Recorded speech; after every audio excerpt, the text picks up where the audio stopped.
you gobble gobble. We make you shaky shaky. You make you gobble gobble. You make you shaky shaky. You make you gobble gobble. You make you shaky shaky.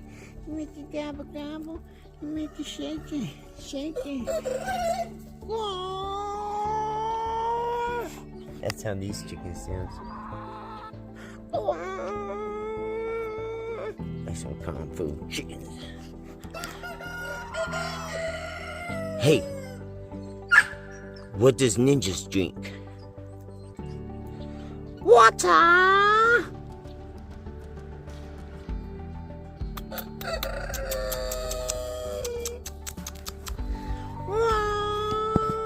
Chicky chicky cheese, mother chicka. Chicky chicky cheese, mother chicka. My boy got a shotgun on the back porch. Every time he goes swimming, he's gotta have a shotgun on the back porch. Cause he never knows when you're gonna run to a gator. Man, let me tell you a story about wrestling gators with a 6-foot rope. That's all I had. 11-foot alligator. It's insane. Now, of course, the alligator was a little abbreviated. What happened was I was working in saltwater disposal unit, and we had 27 whales that we disposed brine in from old formations that they produce oil from, and the sandbags are just right so it locks it in and not leaks into the water table, whatnot. Anyway, they used to dump it in the ocean, and they found out it was radioactive. Anything under the ground so far it's like radioactive, whatnot. Well, this dumbass, instead of, see, I collected the oil that was skimmed on top. It don't matter if they're bringing brine, there's still gonna be a little bit of oil in there. So, you know, oil sits on top, so it's in all. We had a tank battery. There was 3 tanks, and the very last one is where I had some of my oil in the top. It was like 50 barrels. Well, this dude, he was dumping his load, and at the end, he blew a bunch of air into the line, and it shot the oil out the top of the platform, out of the tank battery.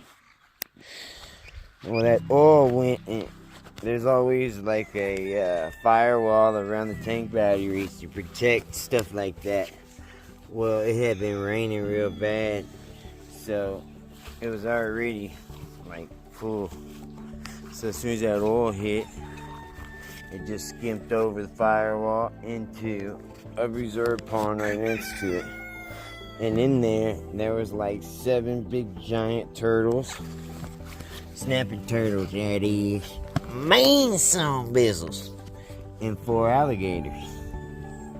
So, and a bunch of catfish, which I kept catfish. But they were dead. The ones that died, I didn't want to eat because I was scared that they could terminate what Phillips is disease.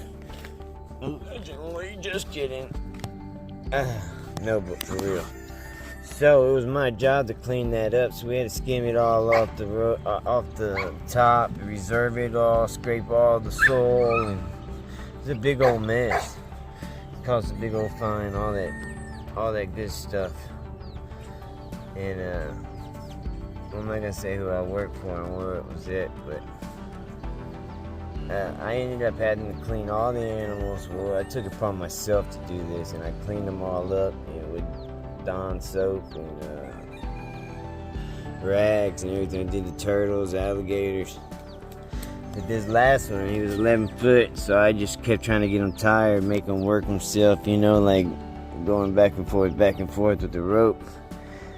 And finally he was like really tired, so I like made a knot and I looped it through, and he was like had his mouth like open, and I through it, and I caught the bottom. And as soon as I did, he shut his mouth and started rolling, and I let him roll up his mouth and his body with the rope, you know.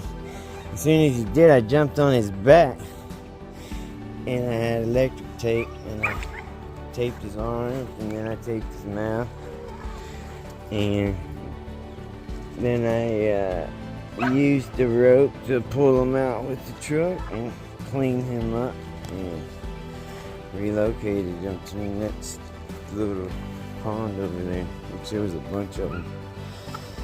And yeah, it was cool. But there was one, he was like about 4.5 foot big, and it was already like 2 in the morning. I was tired as hell, so I threw him in the back of the truck. I figured I'd just take him home, feed him, and release him over there where I was staying. Well, on the way home, I get pulled over by a state trooper, and everything was good, you know. I gave him all my information. I was speeding, and he cited me. And then as he was leaving, that damn alligator hit the back of the truck with his tail, like really loud, like wha bam, wha bam. And when he did, that cop pulled his gun, and he was tripping, dude. Pulled in, back up, all that good stuff. Had me order me out, gunpoint. And I was like, chill, you know, it's an alligator. And that didn't help the situation at all. An alligator? Yeah, you got an alligator in the back of your truck. So I had to go over the whole situation about what happened and why there was an alligator in the back of my truck. And I told him, you know, I had to show him my badge and everything. I explained, I showed him the pictures of the accident and all that. And he's like, all right, now, I'm going to believe you, but if I see you in the future and you have an alligator wallet, an alligator belt, or an alligator hat, then we going to have some problems. I thought that was so funny. Crazy action. Well, I almost got shot of an alligator. Trying to save an alligator. Anyway, so I took it home, and I was working with it, playing with it and whatnot. It was a really cool little thing, and I was feeding him. He was like about 4.5 foot long from tip to nose. And so I kept his mouth duct taped, and I had to put a leash, like a figure 8 around his legs and to his back, so I could like walk him. So I was like walking him, and it was me and this girl I was dating at the time, and me and her, and we were over there at a bunch of friends' houses, and it was safe, you know. This is in Texas too, so it's not a big deal. Anyway, I'm walking this thing, and this girl comes up, this blonde-headed chick, which I'm not gonna say her name, but some people know who I'm talking about. She was dating this dude I didn't really like, but she's like, oh my goodness, can I pad your alligator? And I was like, nah, he's not really the padding type, he's the feeding type. And she's like, where did you get this thing? And I was like, well, you know, I started to explain the story.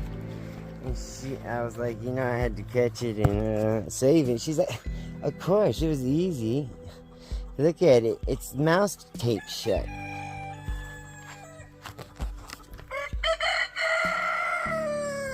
It wasn't like that when I caught it.